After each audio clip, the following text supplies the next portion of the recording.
crazy that the Sixers are now doing it. But the bigger story in that mini story about not letting New Yorkers buy tickets to the games is something you're going to have to answer to, I think, here, Tyrone. When they acknowledge that, they're not talking about the secondary market. They cannot control the secondary market. What the Sixers basically came out and said, and I'm shocked by this, you haven't sold out. The Philadelphia 76ers and a great city of Philadelphia is such a great basketball town, such a maven of basketball, and we got the best fans in the world.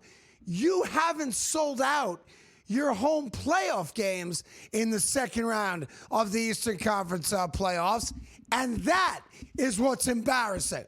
Being scared of New Yorkers coming to your building, actually, you should be, because last year it happened. You know that. You saw that. Obviously, it's the New York Knicks closed out the series in Philadelphia. But the fact that you haven't sold tickets, wow, that's like, I don't know, a minor league sports town. Feel free to address any of these issues. This is ridiculous. All right, this is ridiculous. Can't sell out a playoff game. By rule, they have to hold back a certain amount of tickets. Yes, they do. None were held back. Yes, they do. Nobody thought they were going to advance. Listen, the Sixers, if you want me to address that, flat out, the only person in the nation was you who picked the Sixers was me. In 7. And by the way, he did. And let's acknowledge that. He didn't get the Derby right on Saturday. I did not. But nobody did. But right. Before that series started, I will give Tyrone credit. He said Sixers in 7. He thought Max would have 37 points in Game 7. Yeah, 30. 30. Yeah. So good job. Appreciate that. Now, so Philadelphia did not believe. Flat out, that is true. Yeah. The other part is the rules. You do have to hold back a certain amount of single game tickets. There's not many, but there's some. But the New York coming down to Philly is real because of the prices of the Garden. Yeah, they're double. The get-in price is double. They just are. Yeah. And because I think just real quick, the get-in price in Philadelphia for games 3 and 4 was ballpark $240. The get-in price for games 1 and 2, starting tonight and Wednesday at Madison Square Garden, were about $540. Right. Which is expected. Right. The same thing actually happens when the Rangers are good. If the next Rangers Flyers series, just forget about it. The Rangers fans come down, and that's a real thing. I don't love the blocking it. I want those people. It's cheesy, right? The bottom line is, as a Sixers fan, I want all the Knicks fans to come down and be disappointed. The Sixers' job is to punish them for making the trip by beating them. That's the only answer for this. Yeah. That's how you get your fans back on board. You're going to have to beat the Knicks, or at least extend it long enough in the series so that fans go, you know what? We expected nothing. Yeah. Look what we just got. Well, we got what we wanted. We got Knicks Sixers in the second round. Obviously, the Knicks are going to be prohibitive favorites in this match, as they should be. They are the better basketball team. Again, you guys are led by a steroid abuser, and you're led by a guy that has missed more than half the games. He's been eligible to play. When he does play, spends half the game laying on the ground, crying for referees to give him calls. Doesn't cry and at then all. you have the great Tyrese Maxey. Man, he kicked that team to hate on Joel Embiid. He kicked the Celtics' ass. Yeah, I know. That's what he just did. Jaylen Brown covering him. Well, who decided to do that? Who by the way, decided to for do as that? great as Joe Mazzulla is, because I do think he's a great head coach, what the F was that? What does he think was going to happen? Now, I know happen? Tatum's out. Right. But Tatum's not going to guard Embiid either. Right. The fact that you had a dude 7 inches shorter and nothing but respect for Jaylen Brown. I don't respect Jaylen Brown You at got to all. respect Jaylen Brown. I'm going to tell you this. Jaylen Brown's a baller. Jaylen Brown will never win again. Jaylen Brown's a loser with a loser mentality. Is that right? I'm sick of Jaylen Brown. Jaylen Brown, I don't support any of his off-the-court initiatives anymore. I thought what he did after that game and during that game with all the pushing off and all the bitching that he does, he's now my least favorite NBA player, period, and I wish him nothing but the worst for the rest of his life. Nah, you can't be anti-Jaylen Brown. You beat him. What are you talking about? I could be anti Jaylen Brown's because he did. 6'5". He's guarding a 7-footer. He's 6'8". He's he not lost 6'8". Yes, he is. Look what he's listed at. Is he 6'8"? Google.com. I had him at 6'5". Yeah, no way. No way. You wanted to be 6'5" because it makes him more heroic. That dude's a loser. And he's the got a biggest reason. championship. Yeah. Embiid doesn't. Tatum has a championship. Brown was along for the ride. Jaylen Brown was the MVP. Yeah, because of Tatum. All the attention comes on Tatum in the scouting report, and here comes no dribbling ass Jaylen Brown. I can't stand the Jaylen Brown. Jaylen Brown is the worst. He's the worst Brown of all of them. James is better than him. Doodoo Brown's better than him. Bobby Brown's better than him. Chris Brown's better than him. He is the worst Brown in the world. That'll go viral. All good. So you get past the Celtics. Of course, us Knicks fans just sitting back watching that game. To be honest, I didn't even have a rooting interest other than I text my daughter and my father-in-law, big Sixers fans, as you know. So Sixers up 15, about 9 minutes left, maybe give or take, in the fourth quarter, okay? And it looked like it was a rout. Like, Boston took the lead for a split second in the second quarter. Philly got it right back and never relinquished the lead again. Yeah, got close, but they never took the lead. So I text him, congratulations, looking forward to a great series. Because they're the family, right? And my daughter goes, what are you doing, Dad? It's down to 1. I'm like, it is? Yeah. You're choking. And I knew, obviously. I go, you mean you choked away a 15-point lead? Let me turn it back on. And then, obviously, the Sixers hang on, and they take care of business, winning 3 straight. And, by the way, Tatum was only missing in Game 7. No excuse from the Celtics.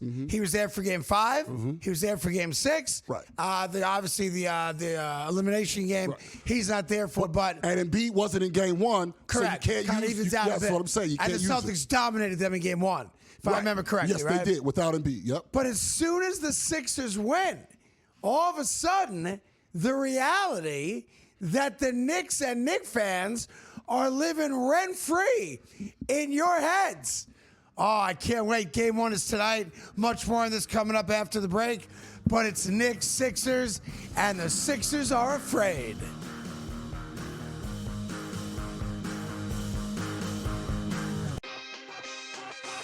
They've been pretty adamant that they're going to play Kirk Cousins all of the season if they can. It's not like Mendoza's coming in as some quarterback that, he hasn't played much and he needs some time. Like, he's as ready as he's going to be, bro. Yeah. Like, what's going to change? It's almost like Bo Nix or something. Like, nothing was going to change. Like, the guy's played 1 million games already. He is who he is. Game time decisions, only on SportsGrid. If you're a loyal PGA Tour player, you should be sending a thank you card to every single guy who jumped ship. Because without Live Golf breathing down their necks, the PGA Tour would still be handing out winners' checks for barely $1 million a tournament. Live forced the establishment to finally empty their pockets and actually pay their talent. The Early Line, only on SportsGrid. This isn't the best Jason Tatum series we have ever seen. It is a series that I think Boston fans will remember forever. He will remember forever because, Coach, he's really not supposed to be out there. You know what I mean? Like, this was never supposed to be a thing. Pro basketball today, only on SportsGrid. We got a log jam up top, Joe, which basically means these are the teams we expect to make the college football playoff. If I like, let's say, Ohio State to run it back, well, then I already know what, not only am I betting them for a flyer, I'm also betting the conference to win the championship also. So there's a lot of way to correlate these future bets in college. Prediction Markets Edge, only on SportsGrid.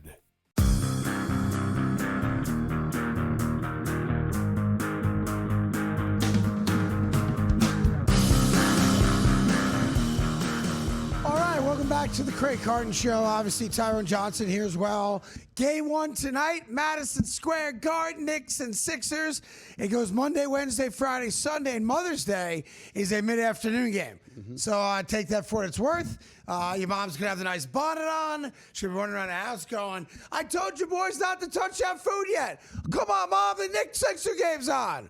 But how do you live with yourself, Tyrone, as a Sixers fan, so afraid that New Yorkers are going to come down the turnpike? Like, those are not the actions of a tough town, of a Northeast town. Those are not the actions of a team that is secure in itself. Those are the actions of a city that's afraid. A city that's afraid of big bad New Yorkers coming down and taking over your building. It's money. And you know the secondary market's going to be all New Yorkers. Of course. Because we got more money than y'all. It's all just money. So really what it's about is the blue collar worker that represents most of America, like Philadelphians, versus the white collar trash elitist of New York. Yes. That's what this is really about. And I'm always going to be for the working man. Craig Carton, a different person. Me, always for the working man. Yes. So I think the mayor of New York's on your side. I said I'm for the working man, not for the non-working man. I'm for the working man. By the way, that's probably better. For the working man. Yeah, I think that's better. Yes. So it's interesting when you compare the two teams. Let me just give you, let's say, top 4. All right, just so we can put this out there. Obviously, New York, it's Brunson, it's Cat, it's OG Anunoby, who, by the way, is playing his best basketball. Maybe it's a Nick, to be fair about it. They're the top 3.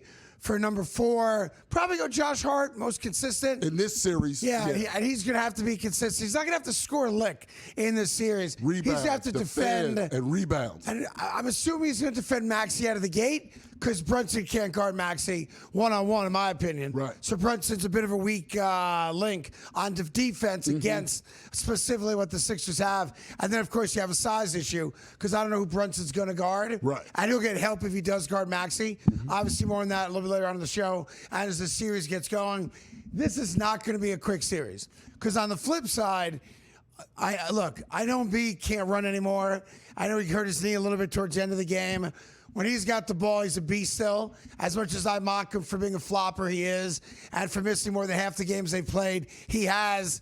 When that guy's on a basketball court, he's damn near unstoppable offensively. He's not great defensively, and he cannot get up and down the court. So I think the Sixers are going to run as much as they can. Karl-Anthony Towns should be able to get down ahead of Embiid and have another big series, not in the half-court set.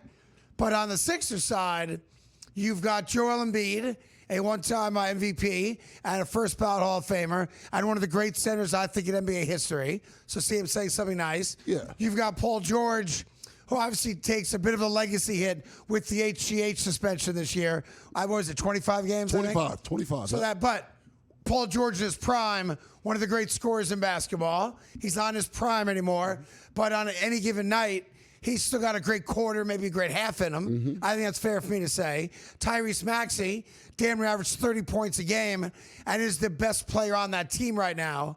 And then, of course, you have the rookie in VJ Edgecombe, who's got size. The Philadelphia 76ers are a difficult matchup for anybody. But the New York Knicks are the best fourth-quarter team in basketball this year. I think they're the best defensive team in the East this year. And you're going to talk about 94 feet the entire series. This series is not going to be won based on slowing the ball down. What can we do in the half-court set? This is going to be an up-tempo series, and I think that does favor the Knicks. They're favoring game 1 by 7.5, which if you let this sink in, it's crazy. The biggest they were favored against the Atlanta Hawks, a team that's not nearly as good as this current iteration of the Sixers, was 4. So if you believe Vegas thinks the Hawks were going to give the Knicks a better matchup than your Sixers. I don't agree with that. Yeah, now I will admit, game 1's a bit of a tough spot for the Sixers in game 1, only because you're coming off the high of coming back from 3-1 mentally one day and boom into another series in game 1. It's not an excuse for the series. I want to make that very clear. No, you're losing tonight. You know that. I know that. We all know. I'm saying you're down 1-0. Get ready. I'm saying the Sixers are in a tough spot mentally. But you're going to give it up. I haven't given up a damn thing. I appreciate that. You given up a damn thing. Most Philadelphians have already given up. I haven't given up a damn thing. Your thing, and I get it. We talked about it off air. And this is most of Philadelphia, the weasels that you are. Talk about. You guys are just hoping to win game 2. Spike Eskin. Don't put me with Spike Eskin. All the other basketball Spike Eskin is my enemy. Aficionados. Yeah. You guys have all given up game 1. No, I have not given up anything. You guys are hopeful you can take game 2. A split's obviously most important when you don't have home court, but I can see nothing. There's 2 things that'll be really interesting to me from the guys you mentioned. Yes. You mentioned OG.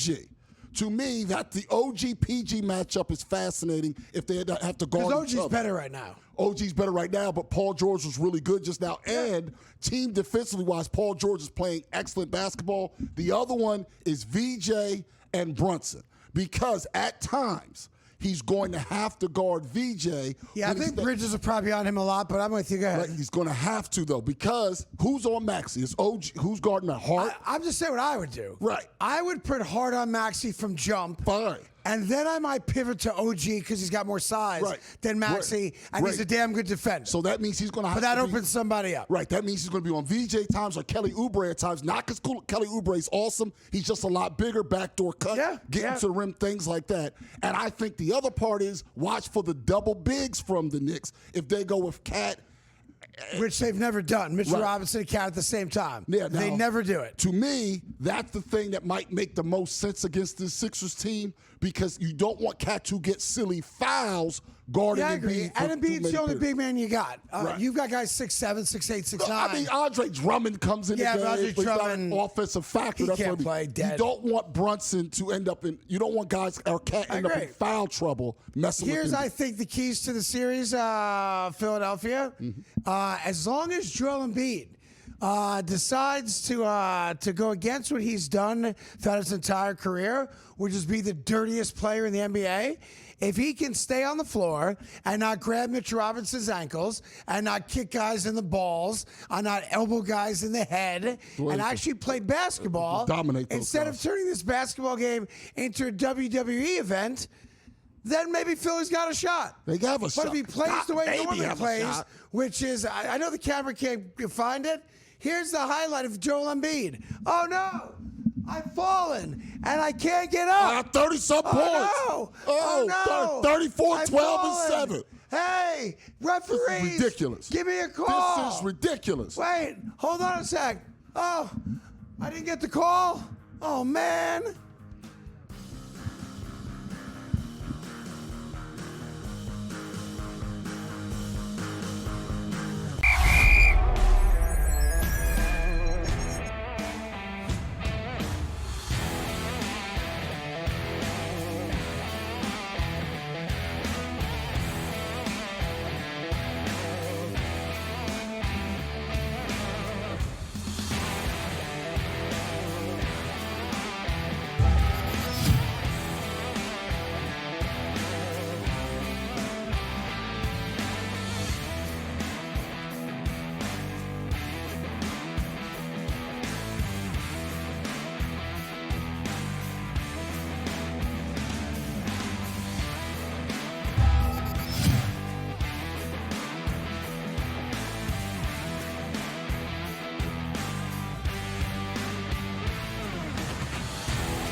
Welcome back to the Craig Carton Show. So while we get ready for Knicks Sixers tonight, Obviously, you also have the Pistons beating the Magic, which is crazy. The Orlando Magic choked in that series. Cavs did the same thing to the Raptors yesterday. So you've got Detroit against Cleveland in the other semifinal in the East.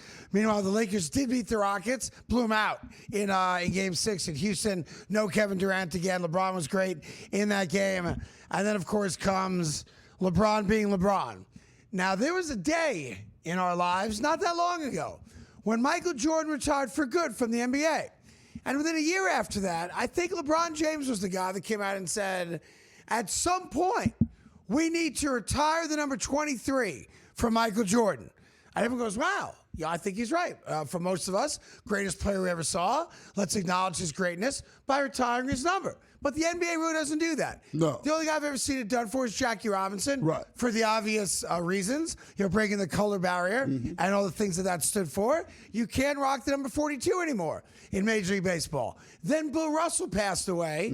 And because he's probably the greatest champion of all time, history of the NBA, the NBA said, let's do right by the legacy of Bill Russell.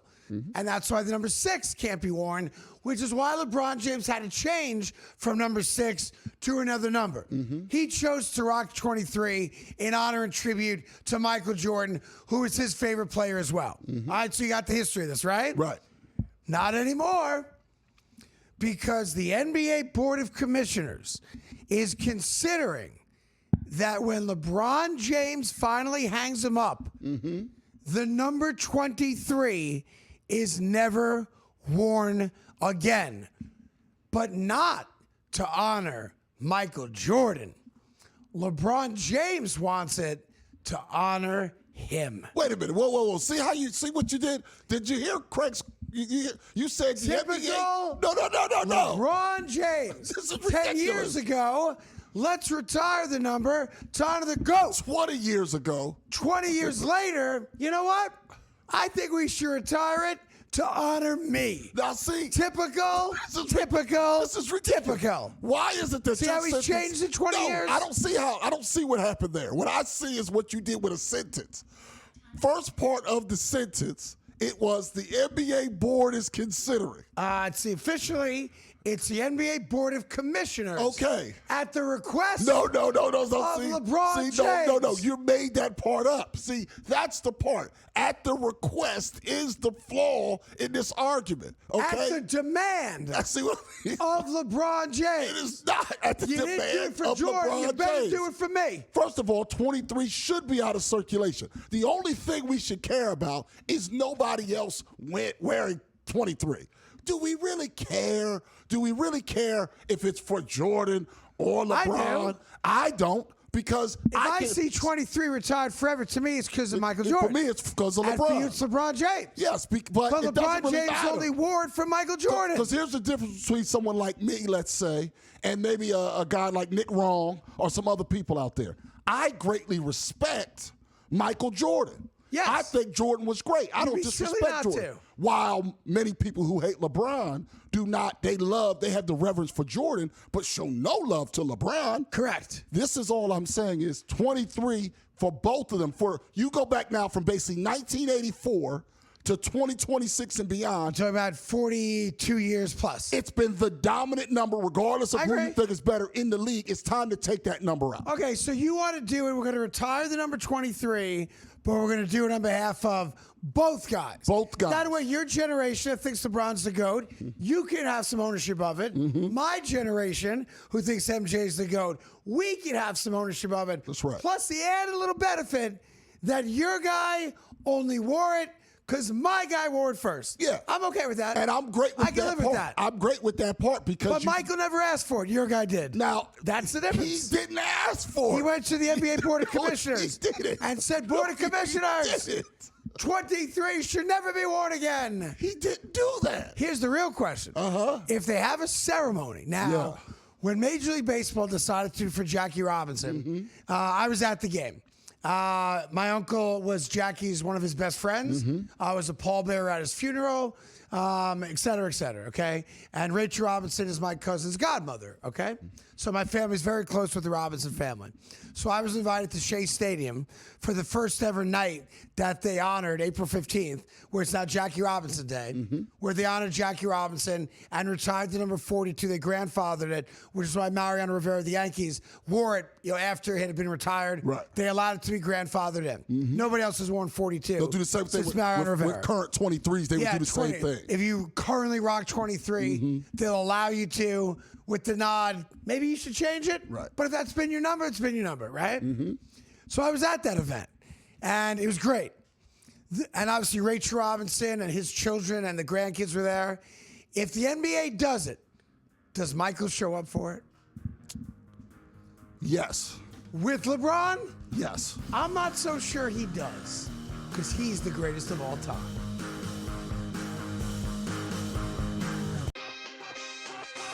They've been pretty adamant that they're going to play Kirk Cousins all of the season if they can. It's not like Mendoza's coming in as some quarterback that, he hasn't played much and he needs some time.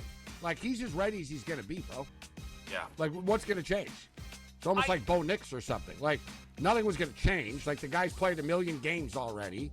He is who he is. Game time decisions only on SportsGrid.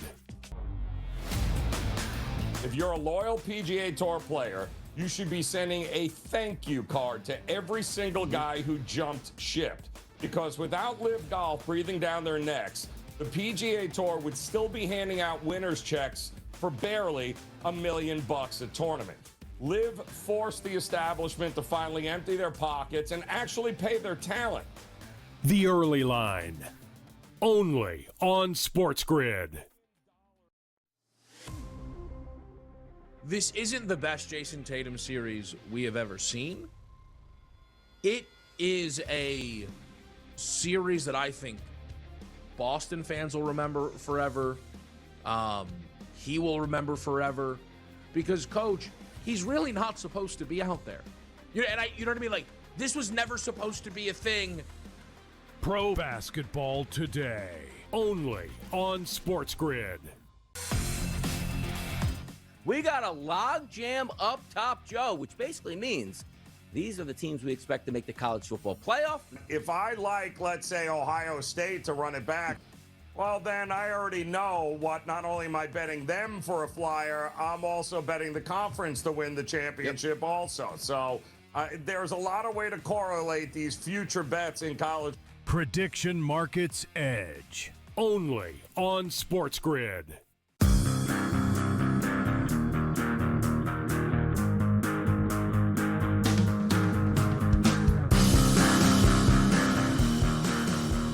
Welcome back to the Craig Carton Show. Sad news to bring to you today, this first Monday in May, but longtime New York Yankees play-by-play announcer and a man who's caricatured from coast to coast because of his legendary home run calls, the great John Sterling has sadly passed away at 87 years young.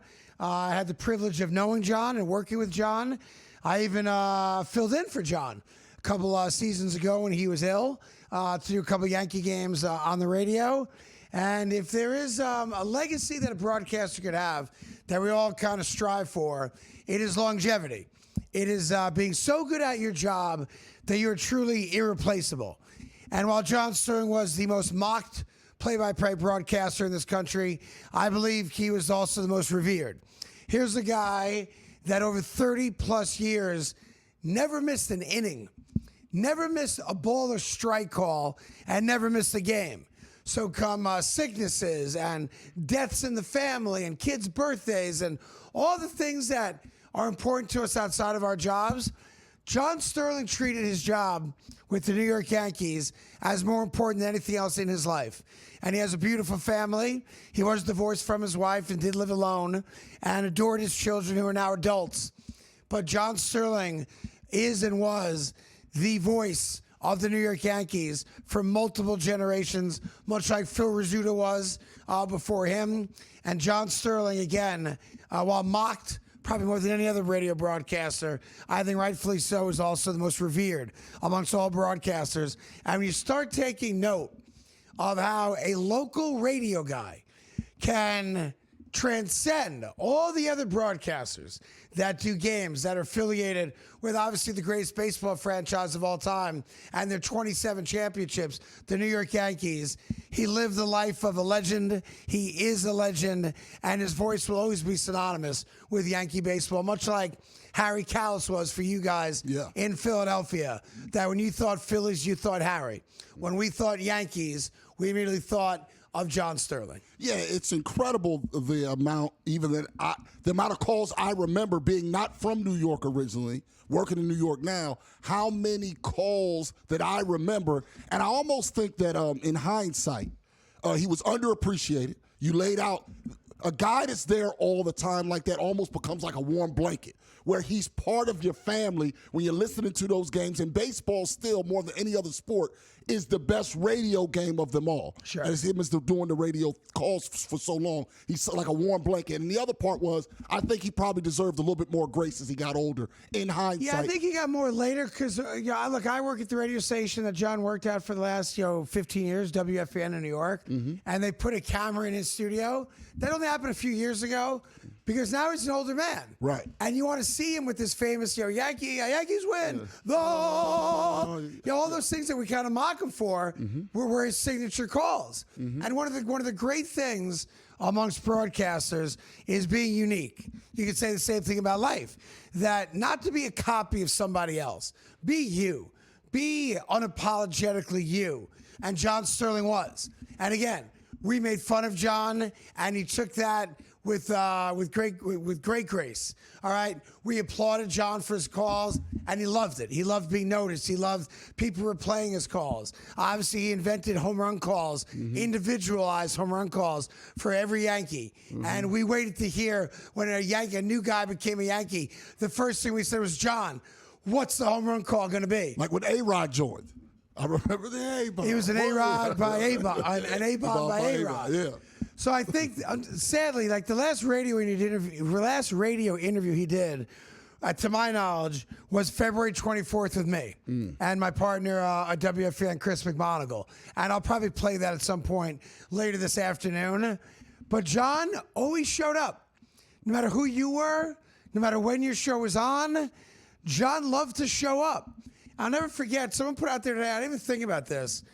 He called every single pitch of every single game that Derek Jeter ever played for the New York Yankees. Wow. I'd let that sink in for a second.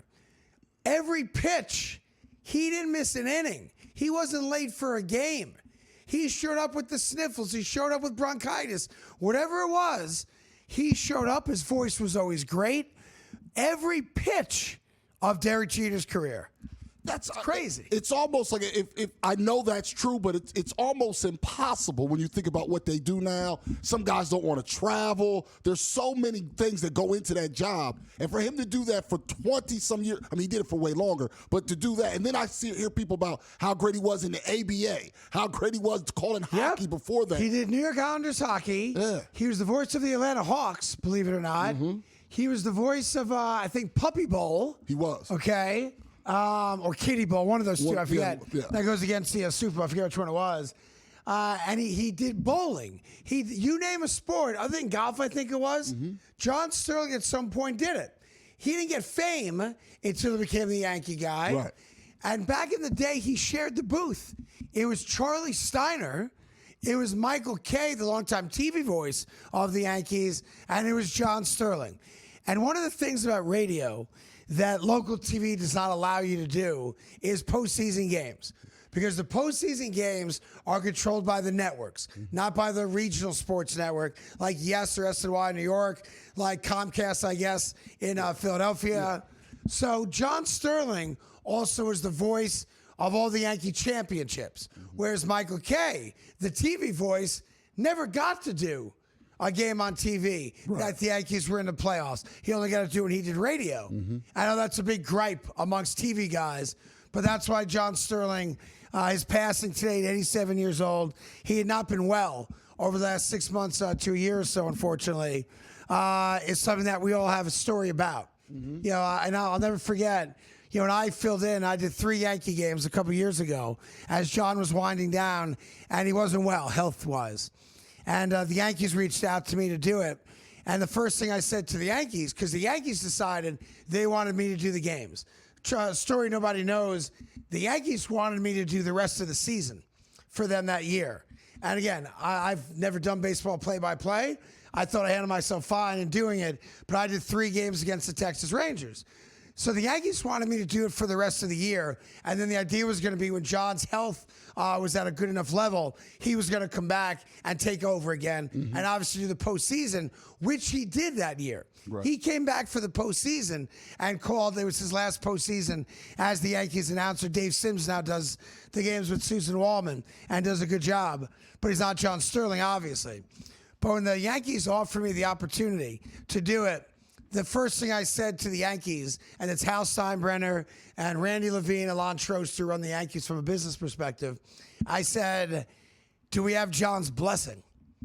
I want to make sure that John Sterling was okay with the fact that he was a guy that had mocked him and made fun of the broadcast as long as I had, and his partner, that he was okay with me being the guy.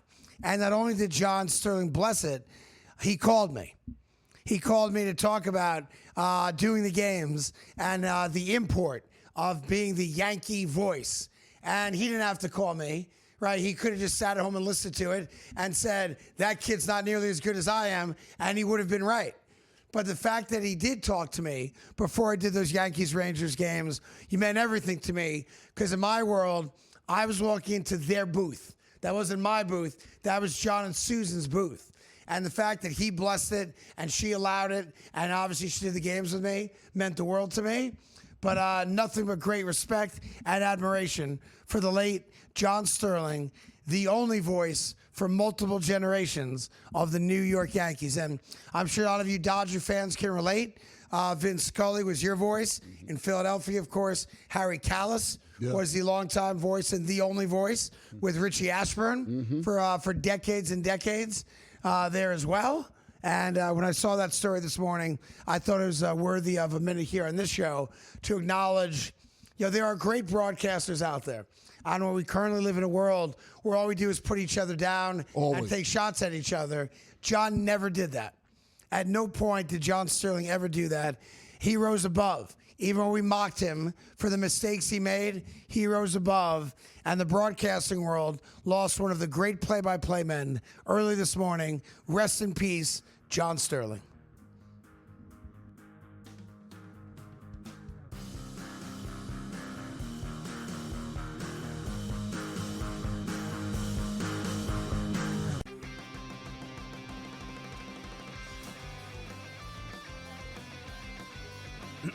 Class is in session. Today, let's talk about the teaser. A teaser is a multi-leg bet where you shift the point spread in your favor. You get better numbers, but every selection has to win. It doesn't matter what you bet if you don't have the insights. Tune into SportsGrid and get ahead of the class.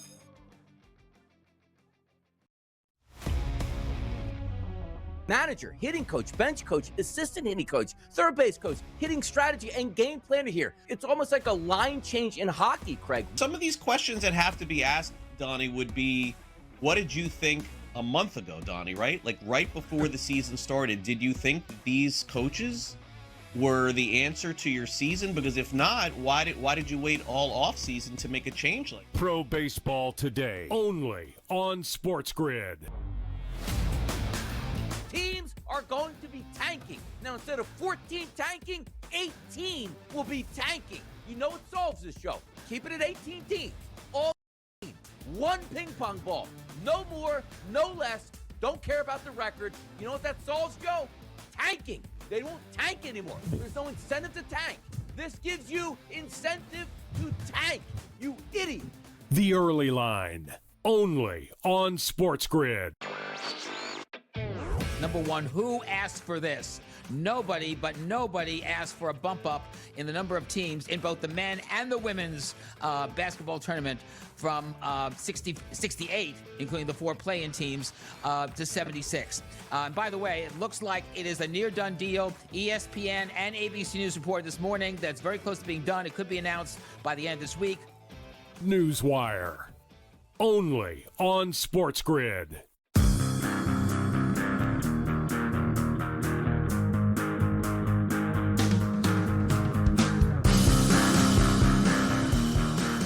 Welcome back to the Craig Carton Show. Tyron Johnson here as well. I feel like I'm sitting about 5 feet away right now from NBA Hall of Famer Bernard King, my dear pal. Well, look at that. Yeah, right there. He's right there. Yeah, sitting right there. It might be him. That's him. That's him. We used to be very close, me and BK. Yeah. Well, his back is to the studio right now, so he can't see me. But as soon as he turns around, you watch. He's going to come in, big bear hug.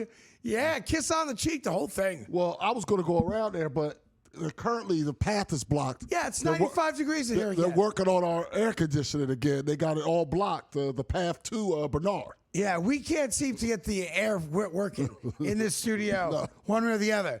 I was trying to think about who had the worst weekend in sports, right? Mm-hmm. And I came up with a pretty easy answer. Boston's the worst sports city in America right now. Good. Let it play out. The Red Sox suck. Yep. They already fired Alex Cora, right? Mm-hmm.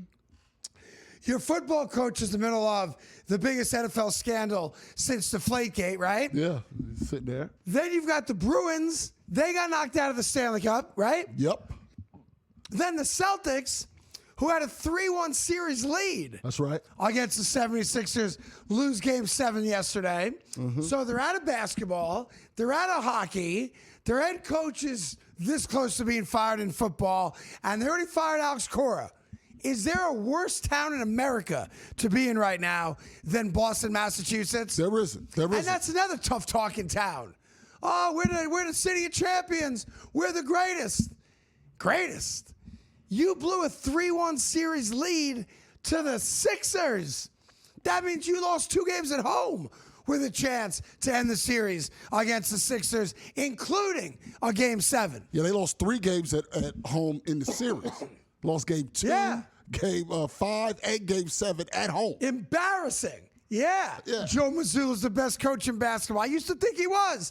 Not with that lineup I saw him put out there. I don't follow hockey, but the Bruins are one and done. Yeah. Alex Cora got fired. That's right. And Mike Vrabel's in the middle of the biggest scandal in sports. Is there one town in America outside of Boston that you would say is having a worse run than Boston? No. And the fall is perfect. I'm so happy about it. I'm so happy. I used to have to, they had the signs with the kids that would hold up a little banner, an age 5 parade, age 6 parade, age 8 parade. They would hold those up. We win all the time because the Patriots, and then the Celtics sneak one in, and then the Bruins win one, and the Red Sox. So they had that for a long time. I'm the town of parades. Look at me. Well, now you're at rock bottom. How does it feel? All of you frauds, led by #1 fraud, I'll say again, punk-ass Jaylen Brown. You have a thing for Jaylen Brown? Because he called your guy a flopper. No. Because he's a sore loser, okay? Lose like a man. He said he's a great player, but a flopper. No. Here's the problem. He's pushed off every possession in his life. Okay, and every time they call it, he looks shocked, okay? You know what you're doing, Jaylen Brown. You get away with highway robbery. So just have a little humility. All he said was he's a great player, one of the great centers to ever play, but he's a flopper. Yeah, but here's the problem. Like he happens to be right. No. You don't do that after you lose. You say we lost because they were better. That's the only thing Tatum you say. didn't play too. No. And Embiid didn't play Game 1 when they won. So you can't do that.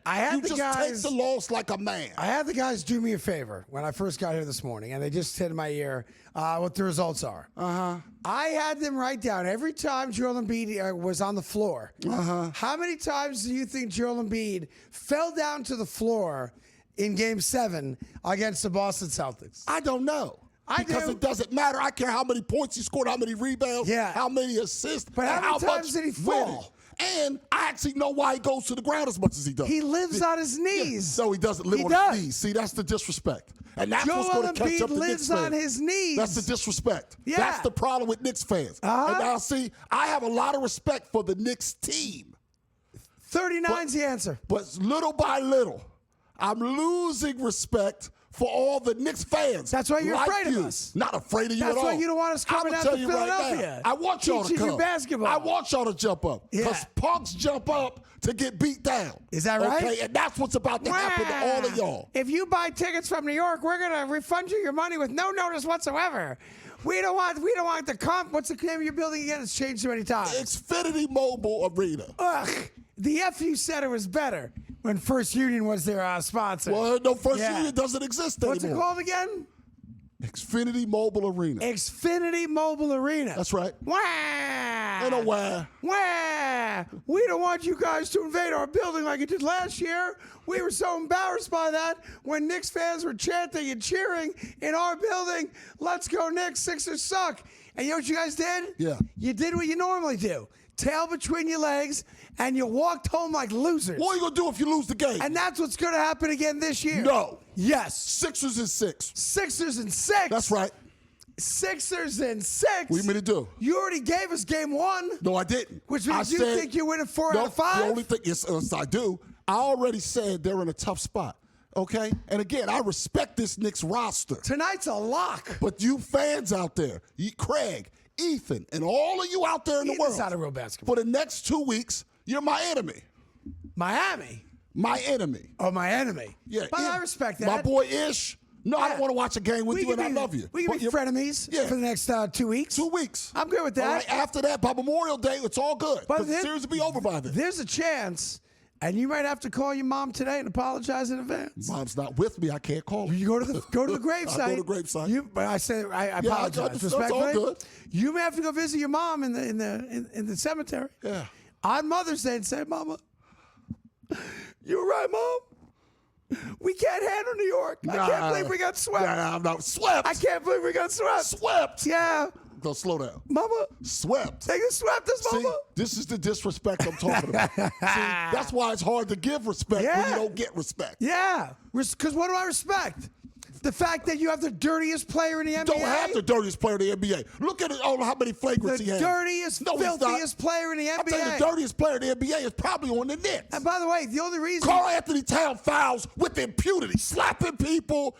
None of the moves are masculine. He slaps in the most feminine way. That's a he disrespect. put your guy in a headlock when he played for the No, he T-Wolves. didn't. Ben Simmons You put forget him that? in a headlock. Ben Simmons put him in a headlock. How many open hand slaps have you seen Cat throw? He throws That's a few, disrespect. and he throws He's them the just like dirtiest that. one. Throws those. Okay, hell of a basketball player, but not a masculine bone in his body. Right. Very good player. Oh, this is going to be such a fun series. It really is. It is. Like, I've never been a part of a Mother's Day sweep. You're not gonna be part of That one might of be these. fun. 3:30 Sunday. Honey, let's watch the game. Barbecue after. Take Monday off. I think that's what I'm going to do. One more segment to come.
couple things before we skedaddle here. Okay, the game, 8 o'clock tonight.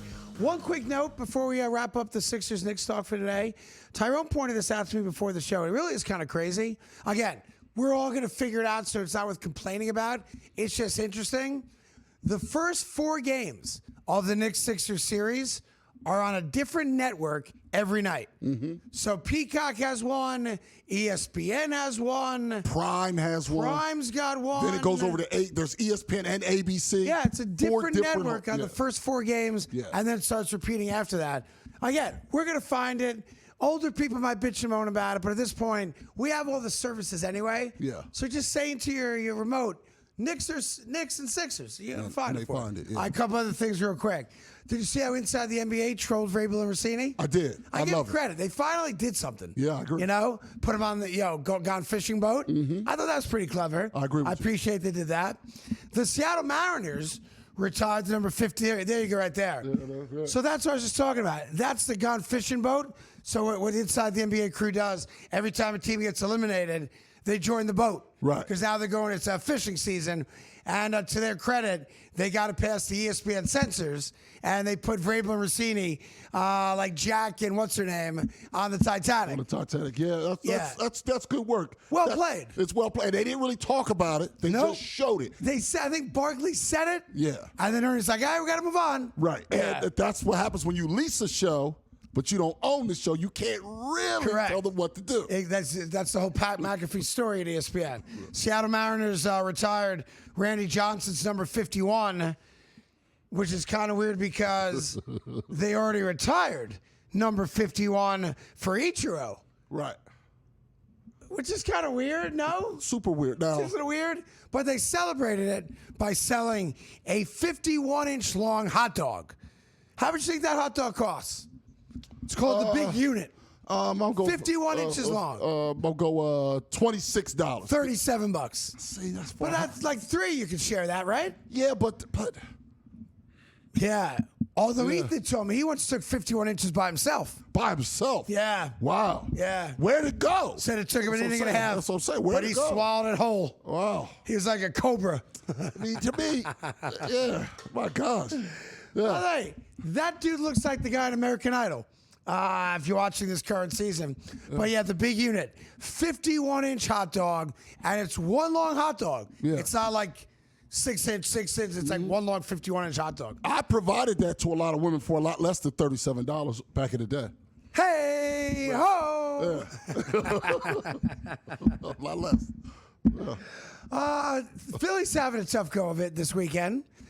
Not only are you going to get swept by the Knicks, not going to happen. But your guy Cooper DeJean, it's on the Jean. He's now dating Dallas Cowboy cheerleader Abby Summers, and they came out together oh my lord, not worth it. Oh my lord, very ugly to me. Cooper DeJean's a celebrity now. Very ugly to me, that woman. Yeah, okay? She's ugly. Yeah, because she's a Cowboys cheerleader. She's a Cowboy cheerleader. Yeah, I'm out on that. How about the best Eagle defensive player, not named Jalen Carter, dating a Cowboy cheerleader? Yeah, this is going to ultimately be his undoing. Yeah, this is his undoing. I was a big fan of him.